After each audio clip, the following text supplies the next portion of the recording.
Selamat pagi, salam sejahtera. Terima kasih karena bersama dengan saya di Nazilin Unity Channel. Ini cerita yang tak pernah kita tahu berkaitan dengan nahas pesawat terhempas yang berlaku baru-baru ini di Elmina.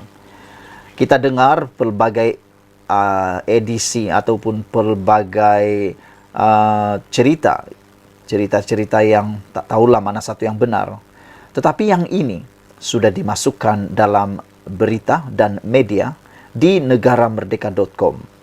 Anda pasti tahu salah seorang daripada mangsa maut di dalam insiden kapal terhempas itu ialah seorang pemandu motosikal, yaitu rider, yang turut sama nahas dalam kejadian tersebut.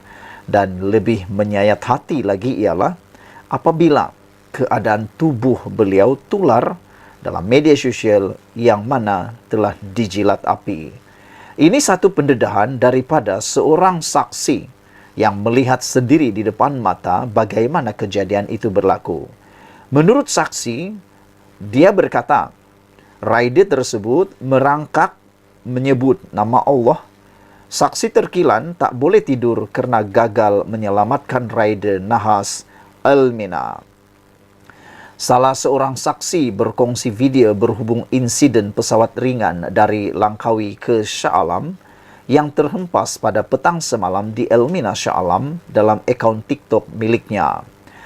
Ed Effendi yang sedang memandu lori di lokasi kejadian berasa terkilan kerana gagal menyelamatkan mangsa seorang penunggang motosikal yang meminta bantuan selepas pesawat tersebut terjatuh sehingga meragut 10 nyawa. Jadi benarlah cerita-cerita kabar-kabar angin yang kita dengar sebelum ini mengatakan bahawa rider yang terkorban ini sebenarnya terkorban kerana dijilat api, kerana mungkin terkena percikan api yang sangat besar seperti yang kita lihat di dalam video tersebut. Ed Effendi menceritakannya kerana beliau berada di sana sebagai saksi utama. Menerusi video berdurasi 1 minit 20 saat itu, dia ternampak mangsa yaitu Muhammad Hafiz Muhammad Saleh, 32 tahun, merangkak menjauhkan diri dari motor yang terbakar. Tanpa membuang masa, dia segera turun dari lori dan mencapai alat pemadam api selepas melihat mangsa yang juga bekerja sebagai penghantar bungkusan dalam keadaan terbakar, manakala rakannya di tempat duduk penumpang menghubungi talian kecemasan. Walau bagaimanapun, kerana kekurangan alat pemadam api yang dibawanya itu, gagal untuk memadamkan api pada badan mangsa yang masih merangkak, cuba untuk menyelamatkan diri. Assalamualaikum, selamat petang. Pesawat terhempas depan mata saya dan saya turun dari lori terdengar arwah minta tolong. Saya ambil pemadam api yang ada di dalam lori dan terus pergi dekat arwah. Masa tu arwah masih bergerak dan saya terus pergi dekat arwah tembak pemadam api. Tapi pemadam api saya tak cukup untuk padam api di badan arwah, tulisnya di ruangan caption semalam. Pada masa sama, Ed Effendi turut menceritakan detik menyedihkan apabila mendengar mangsa menyebut kalimah Allah sebelum meninggal dunia, sekaligus membuatkan dirinya agak terkesan dengan insiden berkenaan. Dia jerit sebut Allah.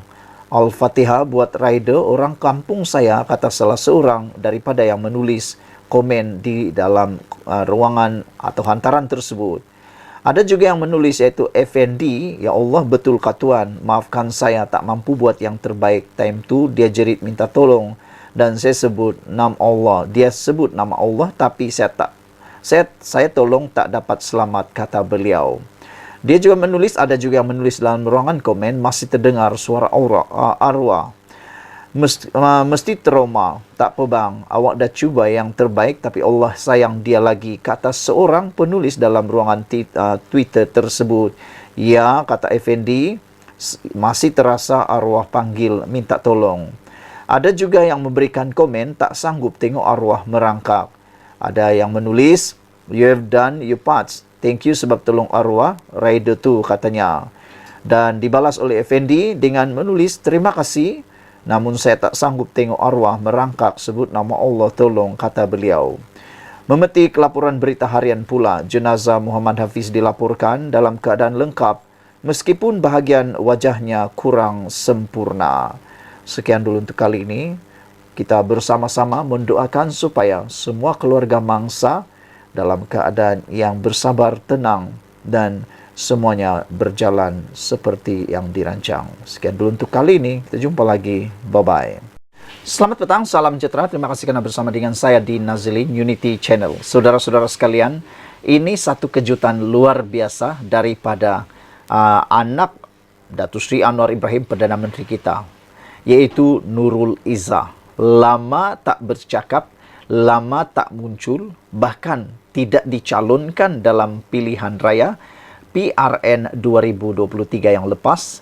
Dan disangkakan, ramai menyangka bahwa Nurul Izzah mungkin akan dicalonkan di Dewan Undangan Negeri di Pulau Pinang ataupun di Selangor atau Negeri Sembilan.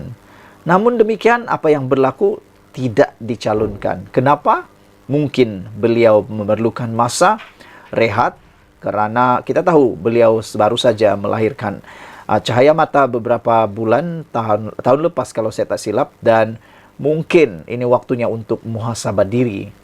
Walau bagaimanapun, kita memang menanti apa yang mahu dikatakan atau apa ulasan komen daripada Nurul Izzah apabila PRN selesai. Sebab kita tahu Nurul Izzah mempunyai aura yang sama seperti bapaknya, yaitu Anwar Ibrahim.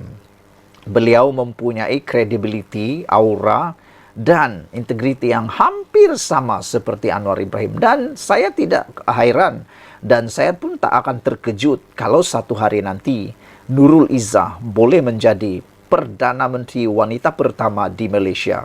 Dan kita akan berbangga kalau itu yang berlaku, kerana kita juga meyakini bahawa wanita boleh membawa Malaysia satu tingkat lebih maju lagi.